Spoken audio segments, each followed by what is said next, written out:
Takže čau lidi a dneska si zahrajeme Grow a Garden.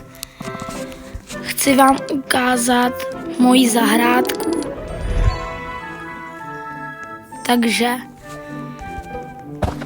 máme teď mi sem ten nějaký týpek. Mám tady dragon fruity. Asi jako nevím, asi 4 nebo 3 dragon fruity. Proto tady mám, jo, počkej, koukneme se jenom do seed shopu, co tam je. Nic dobrýho tam není. Maximálně dadofil, ale ten nezbírám. Potom tady máme beanstalk. Máme 2 beanstalky, jeden velký, jeden malý. Potom tady máme amber lily jednu. Potom tady máme grab a papričku, tady máme. Blood banánky tady máme. Vy tady vidíte, kolik mám částku, 133 milionů mám. Mám docela špatnou zahradu, ale to nevadí. Teda mě to nevadí. Pomohl mi s tím mega kámoš. Musíme jít to selnout, takže to půjdeme selnout. 7 milionů, to je docela dobrý. Půjdeme zase na garden, sklidíme to tady.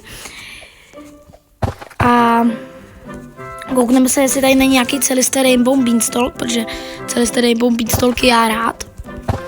Protože stojí 128 milionů, jsem měl jednu celistý rainbow beanstalk. Teď mám tady nějaký wet beanstalk. A ještě jsem něco sebral. Seed shop se resetoval. Nechci mu to giftnout. Koukneme se, co tady je v shoplíku. Nic dobrýho tam není.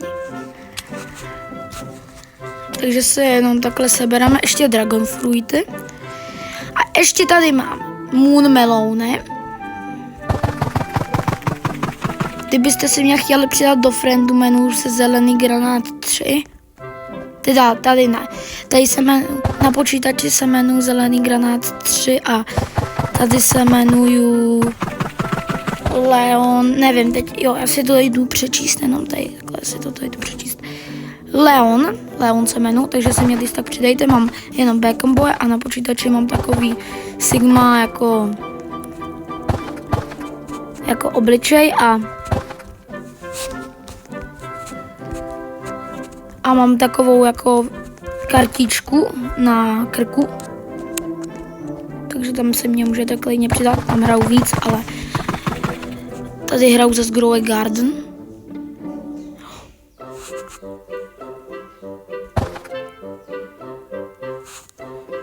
Něco jsem sebral. Nějaký dobrý dragon fruit.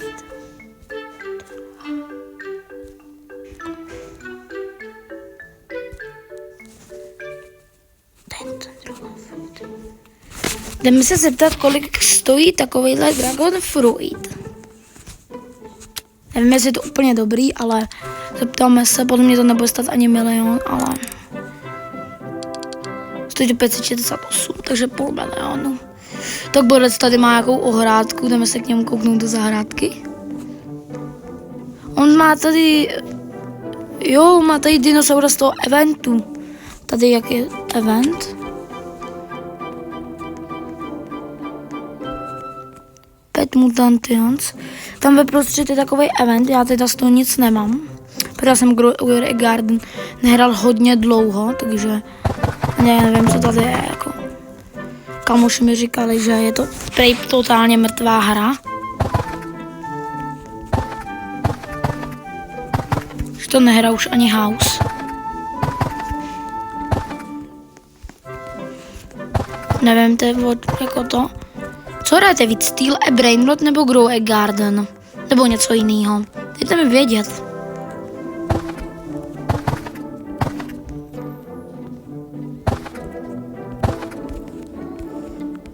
Protože Steel a Brainrot je taky hodně populární.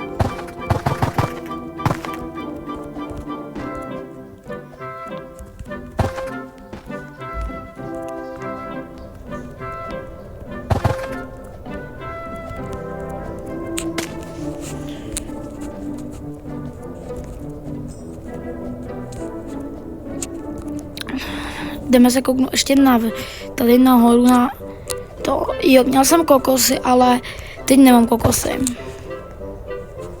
Sebral jsem to bílý, nesebral. A jako ono to bílý vypadá úplně divně nějak, tak já se tam zkusím nějak mrknout, abych jako to viděl.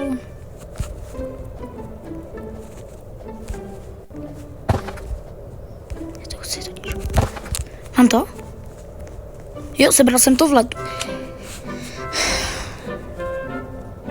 Koukneme se, co to je. Když tam napíše mango.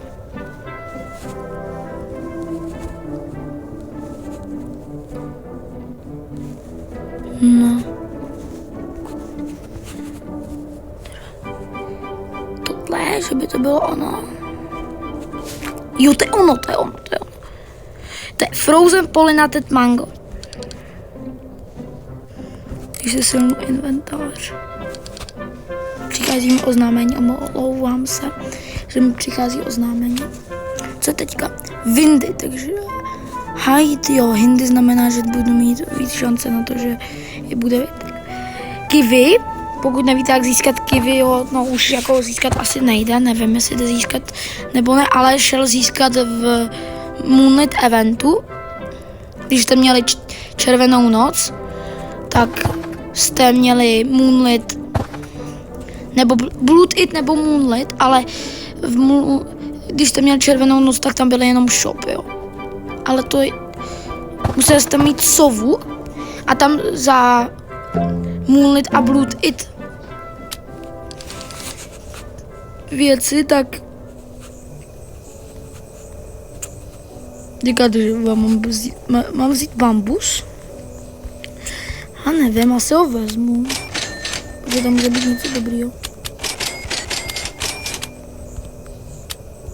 Jsem se překlikl. Dobrý. Ještě zasadíme a to bude pro dnešní video asi vše.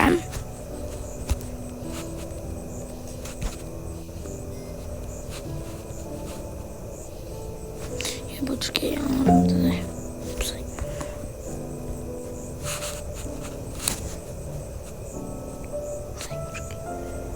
Mám kiwi seed, jo. Mám dragon fruit seed, mám pineapple seed. Bro, jako to ani nevím, jo. Že mám pineapple seed. Prostě něco takového. Já nevím, kam mám zasadit bambus, ale zasadím teda pineapple a kiwi seed. Jo, počkej, pineapple a kiwi seed zasadím semka. Sem a kiwi seed sem. Kiwi se jmenuje tím tak, ale já mám kiwi seed ještě z tamtoho a nezasadil jsem.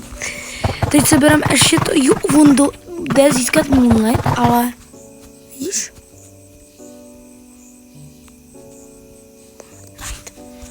Moonlit můžu mít, ale ne Blood It. Tak jsem to řekl špatně, Blood It je krvavý, že jo, takže no to by pro dnešní video bylo vše, já se s váma loučím a čau vás.